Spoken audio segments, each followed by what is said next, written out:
Venice, Venezia, the city of canals. For the longest time, I'd wanted to go to Venice for one reason and one reason only: to get on a gondola, and I'm so glad I did. So I got into Venice by train, and when we got into Venice, it was pretty easy to know that we were in Venice because I started to see all the water right from the train. So I stopped at the train station, and then I got on a water taxi on the Grand Canal to my hotel. So in Venice, there are no roads. All they have, are water taxis, that take people around. That's pretty much how people get around.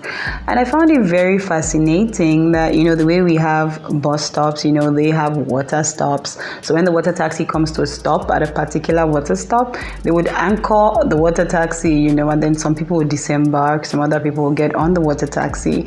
It was so fascinating to me because I hadn't seen anything like that before. So after about maybe an hour, it took a while to get to my hotel.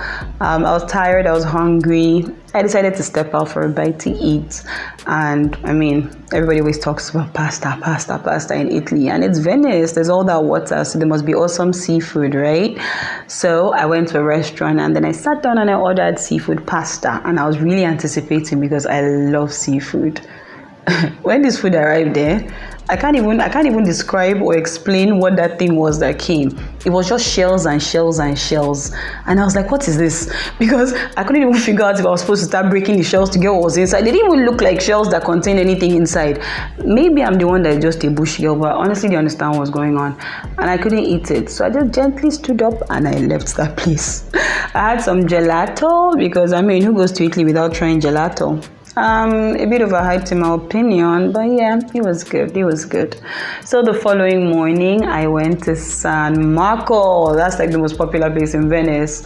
And the Piazza San Marco is the San Marco Square. And right there is the St. Mark's Basilica, which is like a church. And then the Doge's Palace.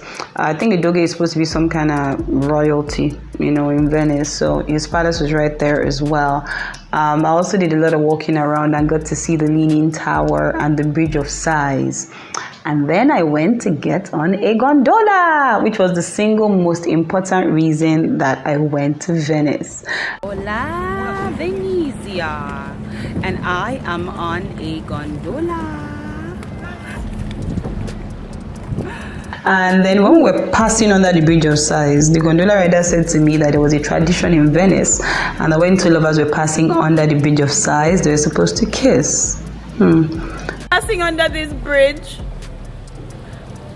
and he tells me that there is a tradition of a kiss when you're passing under the bridge, but I'm alone, no boyfriend. Where is my boyfriend? I am. He said he was going to help me out. So maybe when we are coming back. I'm like, okay, so since I'm alone, who exactly am I supposed to kiss? And he said, him. Kiss you, go. You try. Anyway, while we're still in the gondola on the Grand Canal, I also got to see Casanova's house. All the while I'd been hearing about Casanova as a little girl, I never knew he was from Venice. Casanova was the word that they used to use for like lover boys. So yeah, I got to see his house. And people say that the water in Venice smells. For whatever reason, that wasn't my experience. Maybe at that time the tides were high or something, I don't know, but I found it didn't smell after all. So I did more walking around. I got to see the Rialto Bridge, recently made popular from the recent Spider-Man movie. Something else that really fascinated me about Venice was the fact that, they had these very little walkways and you just be walking through thinking, I'm lost. There's no way this place is possibly leading to anywhere, because it'll be like maybe between two buildings and it'll be really narrow. And then before you know what's going on, you actually burst out into some major place. That was very, very fascinating.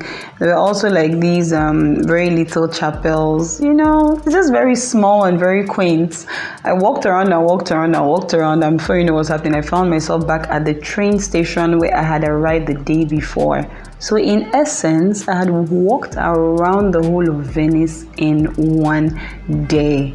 Yeah, That's how small it is. Yeah, very small but very fascinating. And then shortly after I left, I heard that the water levels rose, and that it was really very flooded. I saw pictures of the same place where I had stood, sometime before, and it was all flooded, and it was very sad. But then they got over that, and then later, more recently, I heard that the water levels dropped like very, very low. And it was very sad to see, because I was wondering how they would get around, since water is like their means of transportation, or even how the sea animals, would survive over there. But I do hope that Venice gets back to normal sooner than later. So that was Venice in a nutshell. It was really a lot of fun. But then nobody who gets seasick, or anybody who doesn't like water, can possibly stay in Venice, because it's all water, water, water. Nice bridges and everything, but it's all water. It's full of water. So yeah, it was really nice. Thank you, Venice.